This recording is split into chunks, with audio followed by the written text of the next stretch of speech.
The prophetic message this week comes from Judges, chapter 5, verse 26 to 27. She put her hand to the tent peg, and her right hand to the workman's mallet. I add, she was an evil woman who had demonic attachments. She struck Sisera a blow. She crushed his head. She shattered and pierced his temple. So this psychopath back in these times put her hand into a workman's tools, got a mallet, and began to stab him in the head and in the temple.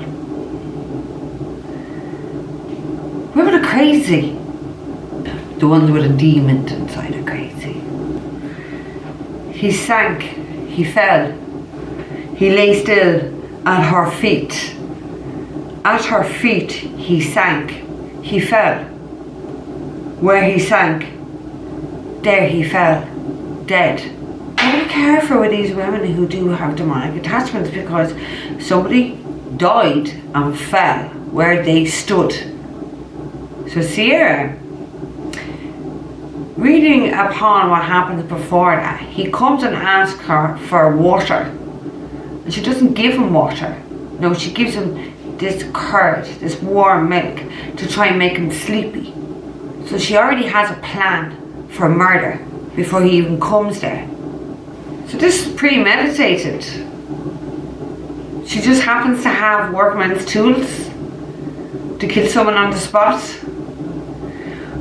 I think somebody really needs to be careful here, because the Bible is warning here of a woman killing the man, pre-planning this, have motive. A woman who has a spirit within her, a woman who won't think twice about picking something up and killing you, making you unalive. Why does anyone want to unalive another person? It's truly not the person, it's what's attached to the person. But that makes the person then equally more dangerous when they have something demonic attached to them, because there's nowhere for the conscience to kick in.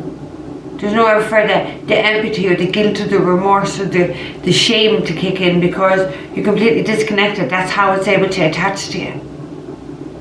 This woman in the Bible sounds like a serious person, seriously disturbed, and without a doubt has an agenda. They have a motive. I would be very careful. I guess this is your warning, because you will drop where you stand, or she will hit you a blow, and she will crush your head and shatter and pierce your temple. So that sounds very bludgeoned to me, very violent, capable of violence. So if you want to live, don't surround yourself with people like this. Don't surround yourself with people who have demons attached to them. Low vibrational people who will have them.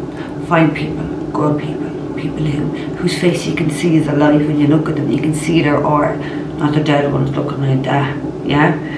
Surround yourself with good people, positive people, and you have less chance of being taken over by a demon. And if you only stop for a minute and talk to God, you could get that demon out. They won't want to come into your body. That choice is yours. Either way, I'd be very careful if I was you. This woman seems like a psychopath.